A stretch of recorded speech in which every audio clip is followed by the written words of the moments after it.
Good morning students, आप सभी का जूलॉजी की ऑनलाइन क्लासेस में हार्दिक स्वागत है। लास्ट टाइम अपन ने जो टॉपिक स्टार्ट किया था वो था सेल का इंट्रोडक्शन।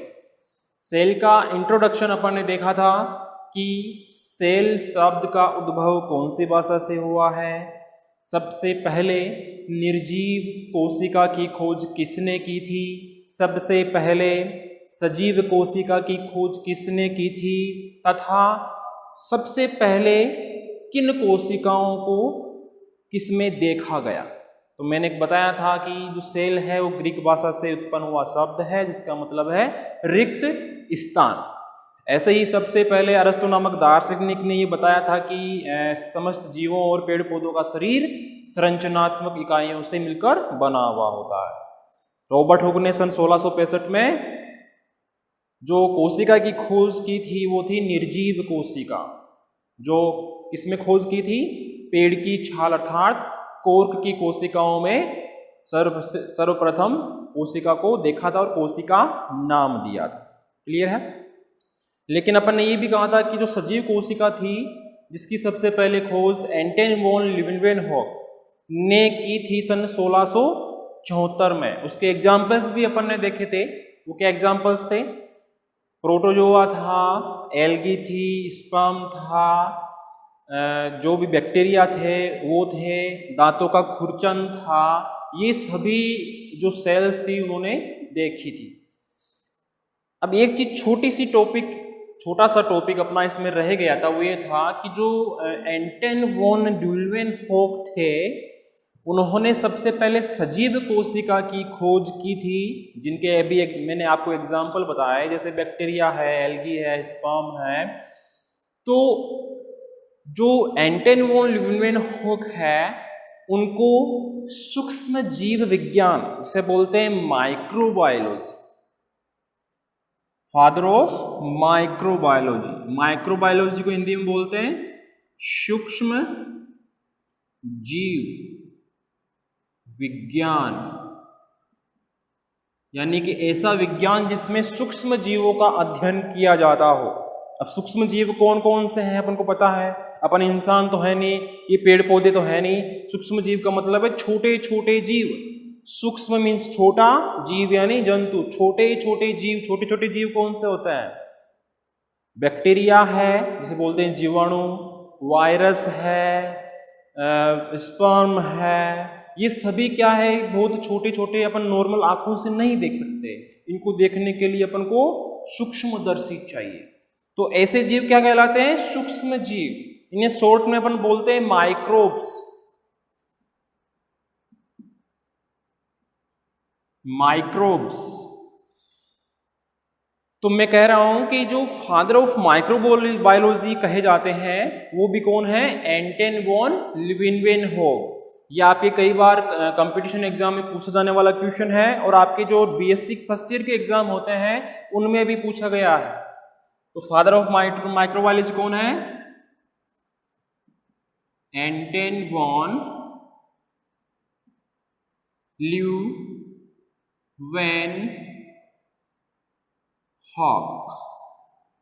एंटन वॉन लीवेनहॉक, इनको माइक्रोबायोलॉजी या सूक्ष्म जीव विज्ञान के पिता माना जाता है। ये जो माइक्रोबायोलॉजी है इसके ऊपर एक पूरा पेपर है आपके बीएससी सेकेंड ईयर में।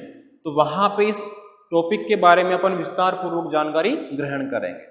तो ये तो अपना एक छोटा सा टॉपिक रह गया था, पॉइंट रह गया था लास्ट क्लास का, जो अपने क्लियर कर लिया है। तो ये चीज आप नोट कर लेना, ठीक है। चलो बढ़ते हैं आगे। लास्ट क्लास में मैंने आपको ये भी कहा था कि अपन नेक्स्ट क्लास में प्रोकैरियोटिक और यूकैरियोटिक सेल्स के डायग्राम और उनमें क्या असमानताएं हैं और उनमें क्या समानताएं हैं, इन दोनों के ऊपर विस्तार पूर्वक चर्चा करेंगे। कई बार क्या होता है कि ये जो प्रोकैरियोटिक और यूकैरियोटिक सेल्स हैं इनके ऊपर 2 नंबर का क्वेश्चन बन जाता है आपके जो बीएससी फर्स्ट ईयर के एग्जाम है उनमें छोटे नंबर के क्वेश्चन में, और आपके कंपटीशन एग्जाम में भी इनके ऊपर से काफी क्वेश्चन आते हैं।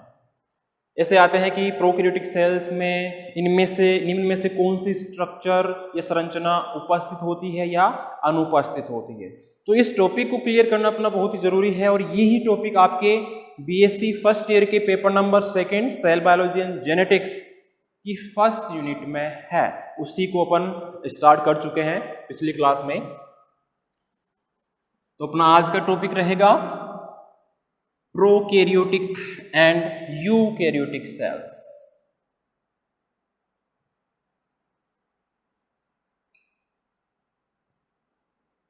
प्रोकैरियोटिक एंड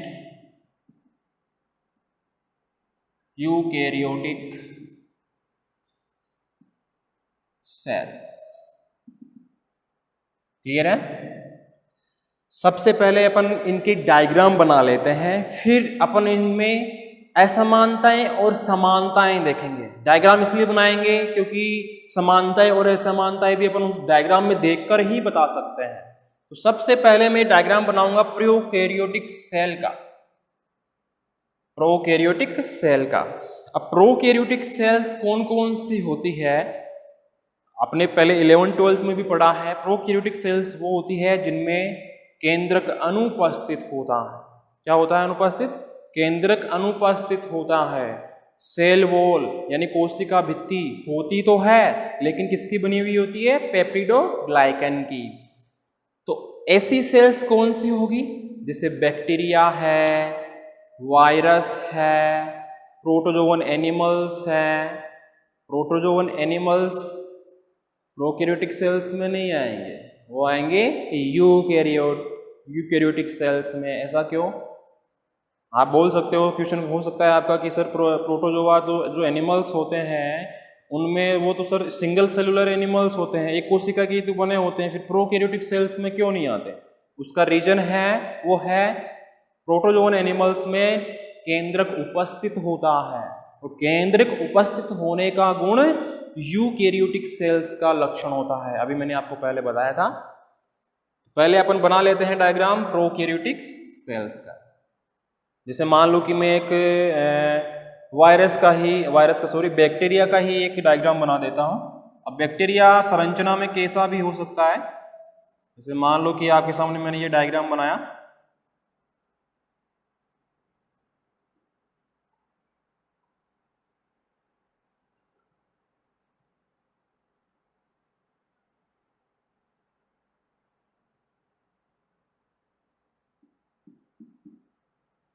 ये कोई बैक्टीरिया है जिसका मैंने एक नॉर्मल डायग्राम बनाया है।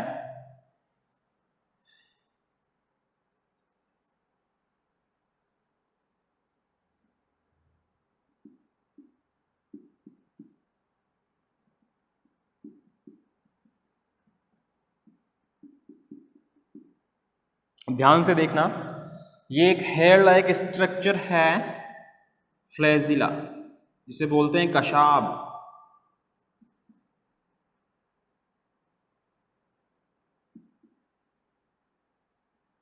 फ्लैजिला कशाब किस काम में आता है? गमन में, लोकोमोशन में। ये जो बाहरी मैंने इसका आवरण बनाया है ये है इसका कैप्सूल। कैप्सूल यानी एक एग लाइक आवरण है जो इसको कवर कर रहा है। ये जो इसके अंदर की जो आउटर मेम्ब्रेन दिख रही है आपको, ये है इसकी सेल वॉल। सेल वॉल, इस सेल वॉल के अंदर की तरफ ये वाली, ये है सेल मेम्ब्रेन।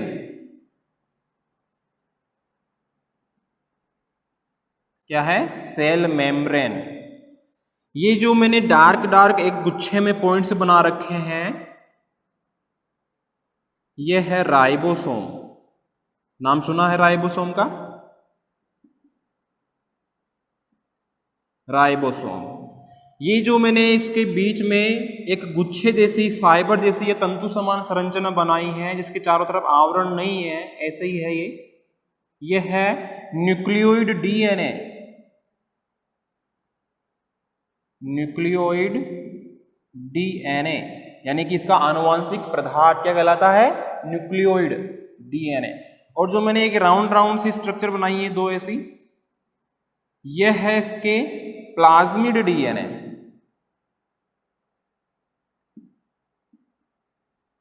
Plasmid DNA. और जो इसका ये जगह जगह मैंने पॉइंट से बना रखे हैं, सारे में ही बना रखे हैं मैंने, यह है इसका साइटोप्लाज्म। साइटोप्लाज्म मीन्स कोशिका द्रव्य, फ्लैजेला मीन्स कशाभ, कैप्सूल मीन्स इसका बाहरी आवरण, सेल वॉल मीन्स इसकी कोशिका भित्ति, सेल मेम्ब्रेन यानी कोशिका कला, सेल वॉल के अंदर वाली, राइबोसोम अपन को पता ही है प्रोटीन संश्लेषण का काम करते हैं, न्यूक्लियोइड डीएनए यानी कि जो बैक्टीरिया है, जो सिंगल सेल एनिमल्स होते हैं, उनका आनुवंशिक पदार्थ अपन जानते हैं कि केंद्रक के अंदर नहीं होता, वो केंद्रक विहीन होता है, बाहरी होता है, केंद्रक आवरण नहीं होता उसमें, इसलिए उसको न्यूक्लियोइड नाम दिया जाता है। आगे अपनी जो क्लास आएगी उनमें ये चीज क्लियर हो जाएगी। तो अभी ध्यान देना आप कि जो प्रोकैरियोटिक सेल्स है उनका जेनेटिक मटेरियल क्या कहलाता है, न्यूक्लियोइड, और स्पेशली क्या होता है उसमें डीएनए। ऐसे इसमें डीएनए से ही बनी कुछ गोल गोल संरचनाएं होती है जिन्हें बोलते हैं प्लाज्मिड। इनका नाम भी आपने पहले सुना होगा, प्लाज्मिड, ये भी डीएनए से बनी हुई होती है। फिर है साइटोप्लाज्म। तो ये है एक सामान्य प्रोकैरियोटिक सेल, बैक्टीरिया सेल, जिसमें अपन देख सकते हैं कि कौन कौन सी संरचनाएं या कौन कौन से कोशिका अंगक उपस्थित हैं। लेकिन अब यूकैरियोटिक सेल्स में कौन कौन सी संरचनाएं या अंगक उपस्थित होंगे उसका डायग्राम भी अपन बना लेते हैं। जैसे मान लो कि कोई ये सेल है,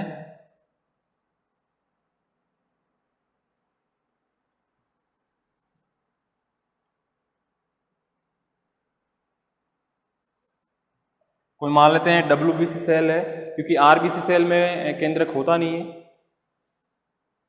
अपन जानते हैं कि इसके जस्ट सेंटर में केंद्रक, इस केंद्रक के चारों तरफ अंतःप्रद्रवी जालिका, पहले भी पढ़ा होगा आपने, अंतःप्रद्रवी जालिका जिसे बोलते हैं एंडोप्लाज्मिक रेटिकुलम, शॉर्ट में बोलते हैं ER।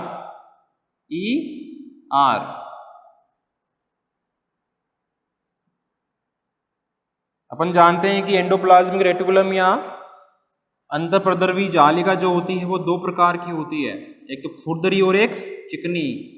खुरदरी वाली कौन सी होती है, जिस पर राइबोसोम चिपके हुए होते हैं, और चिकनी वाली जिस पर राइबोसोम नहीं होते हैं।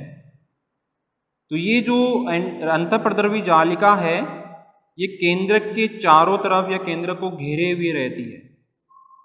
तो देखो इसकी बाहरी सतह पर मैं ये राइबोसोम बना रहा हूं ऐसे,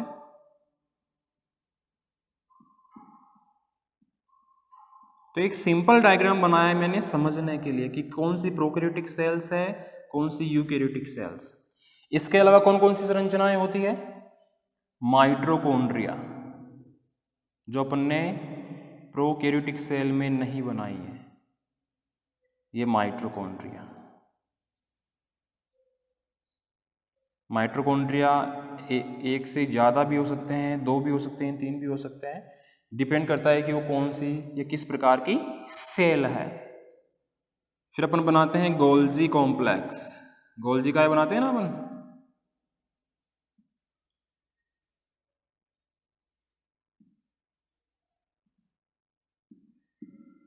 ये गोल्जी कॉम्प्लेक्स। इसके अलावा क्या प्रेजेंट होता है, ये डॉट डॉट से शो कर रहा हूं मैं, साइटोप्लाज्म। इसके अलावा ये लो सेंट्रियोल, ये सेंट्रियोल मैंने शो कर दिया है। ये है माइटोकॉन्ड्रिया। माइटोकॉन्ड्रिया ये है न्यूक्लियस।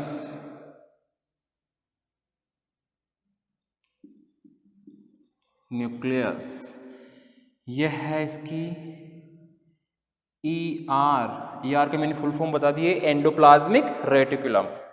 यह है इसकी तस्त्री समान संरचना गोल्जी कॉम्प्लेक्स।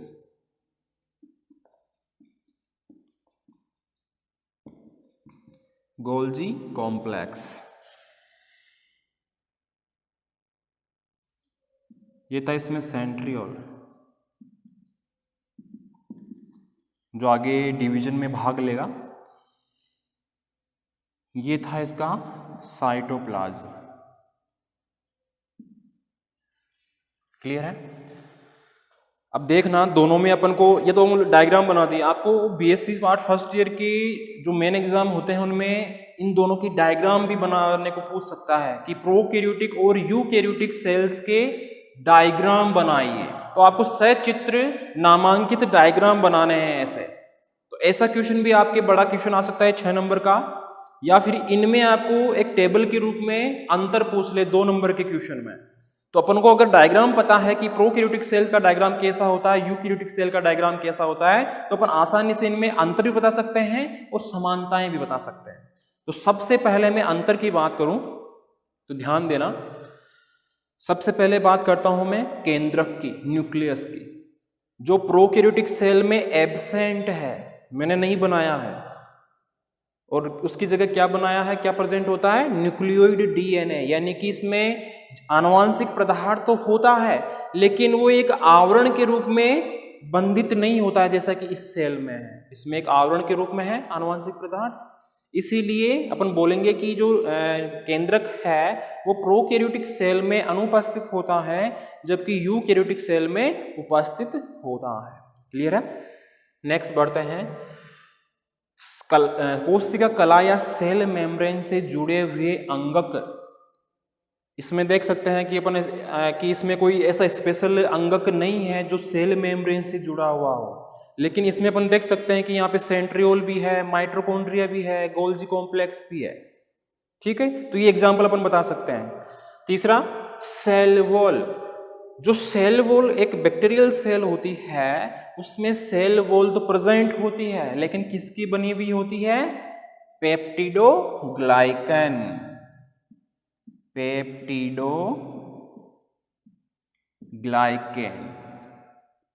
यानी कि जो प्रोकैरियोटिक सेल होती है उसकी सेल वॉल पेप्टिडोग्लाइकन से बनी हुई होती है, लेकिन जो यूकैरियोटिक सेल्स होती है उनमें सेल वॉल पेप्टिडोग्लाइकन से नहीं बनी हुई होती है, बल्कि अगर अपन बात करें यूकैरियोटिक सेल में प्लांट सेल की तो किससे बनी हुई होती है, सेल्यूलोज की। किसकी? सेल्यूलोज की। ये अपन 11th-12th में भी पढ़ चुके हैं। तो ये तीसरा अंतर हो गया इसका सेल वॉल का। अगला अंतर देखें अपन, माइटोकॉन्ड्रिया। माइटोकॉन्ड्रिया प्रोकैरियोटिक सेल में अनुपस्थित है लेकिन यूकैरियोटिक सेल में उपस्थित है। ऐसे ही देखें अपन गोल्जी कॉम्प्लेक्स या गोल्जी काय प्रोकैरियोटिक सेल में अनुपस्थित है, बनाया नहीं अपन ने, यूकैरियोटिक सेल में ये वाला गोल्जी कॉम्प्लेक्स। ऐसे ही एंडोप्लाज्मिक रेटिकुलम या अंतर्परद्रवी जालिका प्रोकैरियोटिक सेल में अनुपस्थित है लेकिन यूकैरियोटिक सेल्स में उपस्थित है केंद्रक के चारों तरफ। ऐसे ही अपन विभाजन का एग्जाम्पल है अंतर का, तो प्रोकैरियोटिक सेल्स में जो विभाजन होता है, डिवीजन होता है, वो सामान्य प्रकार का होता है, जैसे सिंपल बाइनरी फिशन जिसे बोलते हैं द्विविभाजन। लेकिन यूकैरियोटिक सेल में कैसा डिवीजन होता है, विभाजन होता है, समसूत्री विभाजन जिसे बोलते हैं माइटोसिस। ये मुख्य कुछ अंतर थे। ऐसा ही अंतर अपन इनके एग्जाम्पल्स का बता सकते हैं। प्रोकैरियोटिक सेल्स में कौन कौन सा एग्जाम्पल बताए थे मैंने, बैक्टीरिया है, एल्गी है। ऐसे ही यूकैरियोटिक सेल्स में किसका एग्जाम्पल बता सकते हैं अपन, एनिमल्स है, ह्यूमन अपन इंसान है, और प्रोटोजोवन है। जो प्रोटोजोआ एनिमल्स हैं वो भी यूकैरियोटिक में आते हैं। तो आप ध्यान रखना कि प्रोटोजोआ को इसमें यूकैरियोटिक सेल से मत डाल देना। तो ये कुछ मेन मैंने आपको डिफरेंस बताए हैं प्रोकैरियोटिक और यूकैरियोटिक सेल्स के डायग्राम बनाकर। तो ये डायग्राम आप देख लेना ध्यान से। तो ये डायग्राम अपन को जब पता होंगे तो आसानी से अपन समानता और असमानता दोनों बता सकते हैं। अभी मैंने असमानताओं की बात कर दी आपके सामने डायग्राम में देख देख के, कोई मैं रट के नहीं आया हूँ, आपके सामने डायग्राम बनाया है, डायग्राम में देख के ही मैंने आपको बताया कि इनमें दोनों में ये अंतर है। तो इसके अंतर के ऊपर भी आपको बड़ा क्वेश्चन पूछ सकता है कि प्रोकैरियोटिक और यूकैरियोटिक सेल्स में क्या अंतर है, एक टेबल के माध्यम से समझाइए। तो मोस्टली जहां पर भी अपन को अंतर पूछता है तो अपन को टेबल ही बनानी है, तो ये चीज ध्यान रखना, इससे नंबर अपन को अच्छे कवर होते हैं। ठीक है, तो ये तो मैंने बात कर ली आपके सामने असमानताओं की। ऐसे ही मैं समानताओं की बात करूं, इन दोनों में क्या समानताएं हैं, तो आप क्या बताओगे? 3 मुख्य प्रकार की समानताएं हैं और वो इन दोनों डायग्राम में ही आपको दिख रही होगी अगर ध्यान से देख रहे हो तो। पहली समानता तो ये है कि दोनों के पास ही सेल मेम्ब्रेन है, इसके पास भी है सेल मेम्ब्रेन और इसके पास भी सेल मेम्ब्रेन है, पहली समानता हो गई। दूसरी समानता ये है कि इन दोनों के पास ही, यानी प्रोकैरियोटिक और यूकैरियोटिक दोनों सेल्स के पास ही आनुवांशिक पदार्थ होता है। इसके पास न्यूक्लियस के रूप में है लेकिन इसके पास न्यूक्लियोइड के रूप में है, लेकिन आनुवांशिक पदार्थ दोनों के पास है। तो ये दूसरी समानता हो गई। पहले तो किसकी थी? सेल मेम्ब्रेन की, दूसरी जेनेटिक मटेरियल या आनुवांशिक पदार्थ की, और तीसरी है इसके पास भी राइबोसोम है और इसके पास भी राइबोसोम है, जो किसके ऊपर चिपके हुए हैं? एंडोप्लाज्मिक रेटिकुलम पर, राइबोसोम।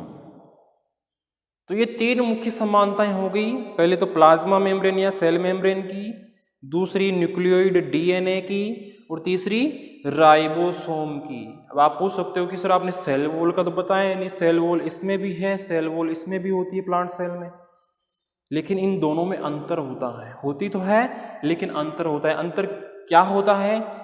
प्रोकैरियोटिक सेल में पेप्टिडोग्लाइकेन की बनी हुई होती है, किसकी? पेप्टिडोग्लाइकेन की, लेकिन यूकैरियोटिक सेल्स में, प्लांट सेल में सेल्यूलोज की बनी हुई होती है। तो अपन 3 ही मुख्य अंतर बताते हैं, कौन कौन सा? सेल मेम्ब्रेन का, आनुवांशिक पदार्थ का और राइबोसोम का। तो ये डायग्राम आपको बनाने हैं आपके नोट्स में भी, और एक टेबल बनानी है इन दोनों के अंतर की और दोनों की समानताओं की। तो सबसे पहले अपन एक छोटी सा मैं एग्जांपल ले लेता हूँ, टेबल बना के बता देता हूँ आपको कि आपको कैसे शो करना है। डायग्राम आपने बना लिए होंगे, मिटा देता हूँ उनको मैं। तो ये कुछ बेसिक्स टॉपिक स्टार्ट है अपने सेल बायोलॉजी वाले पेपर नंबर 2 में, जो आपको ध्यान रखने हैं।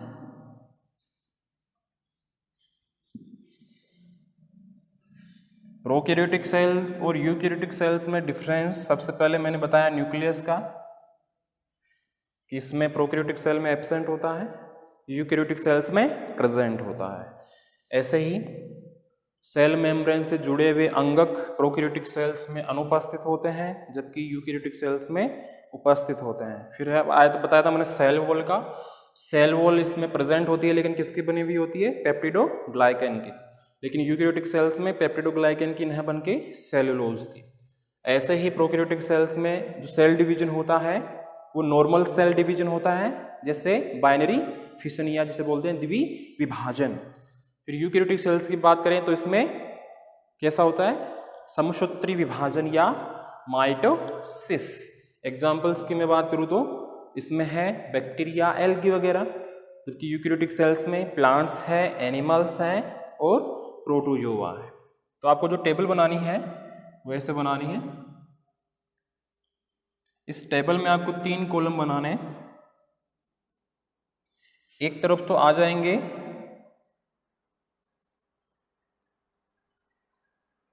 डिफरेंस,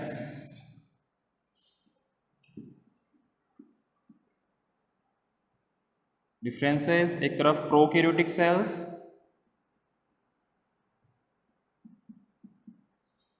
एक तरफ यूकैरियोटिक।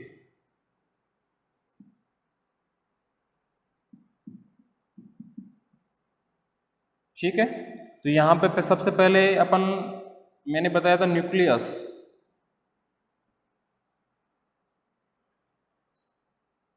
न्यूक्लियस इसमें प्रेजेंट, इसमें सॉरी एब्सेंट, इसमें प्रेजेंट। सेकंड नंबर मैंने बताया था सेल मेम्ब्रेन, से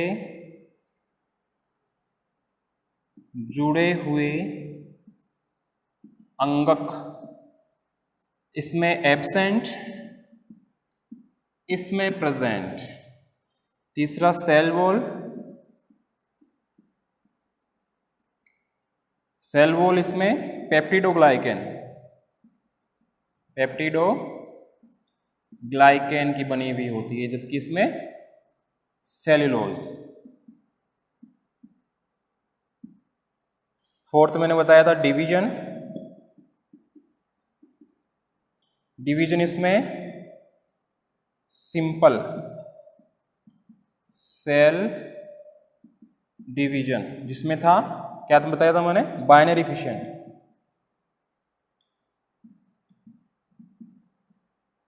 बाइनरी फिशन, जबकि इसमें माइटोसिस, माइटोसिस। फिफ्थ, मान लो कि एग्जाम्पल की बात करें अपन, तो एग्जाम्पल में बैक्टीरिया और एल्गी, जबकि सॉरी यहां पे एग्जाम्पल्स यहां लिखने हैं अपन को, तो ये बैक्टीरिया और एल्गी। यहां पे एनिमल्स, ह्यूमंस और प्रोटोजोआ। ऐसे आपको टेबल बना के उसके अंदर अंतर बताना है, डिफरेंस बताना है। ऐसे ही समानताएं भी अपन बता सकते हैं। न्यूक्लियस, सेल मेम्ब्रेन से जुड़े हुए अंगक, सेल वॉल, सेल डिवीजन और एग्जाम्पल्स। तो ऐसे आपको एक टेबल के थ्रू इन दोनों सेल्स के अंदर अंतर बताने हैं। अगर आपको डायग्राम पूछ रहा है अगला कि डायग्राम, सचित्र डायग्राम बनाइए, तो डायग्राम बना दो ना आप। अगर आपको टेबल के थ्रू पूछ रहा है, अंतर पूछ रहा है बस बिना डायग्राम के, तो ऐसी टेबल बनानी है आपको। चाहे वो समानताओं की पूछो तो यहाँ पे समानताएं का ऑप्शन लिख देना, असमानताएं की पूछे तो यहाँ पे असमानताएं लिख देना, तो ऐसी टेबल बना देना। तो ये था अपना प्रोकैरियोटिक एवं यूकैरियोटिक सेल्स में समानताएं और असमानताओं का टॉपिक, जिसमें अपन ने डायग्राम भी बनाया। नेक्स्ट क्लास जो होगी अपनी, उसमें अपन देखेंगे सेल थ्योरी, कि सेल थ्योरी क्या थी, किसने दी थी और उसमें क्या बताया गया था। और आगे जो अपनी क्लासें होगी सेल थ्योरी के आगे, वो होगी कि जो कोशिकाएं हैं प्रोकैरियोटिक और यूकैरियोटिक सेल्स, इनमें कौन कौन से अंगक पाए जाते हैं, उनके ऊपर विस्तार पूर्वक अपन जानकारी ग्रहण करेंगे, उन पे चर्चा करेंगे। जैसे माइटोकॉन्ड्रिया है, गोल्जी कॉम्प्लेक्स है, एंडोप्लाज्मिक रेटिकुलम है, न्यूक्लियस है, इन सभी अंगकों पर अपन विस्तार पूर्वक चर्चा करेंगे। ठीक है, धन्यवाद।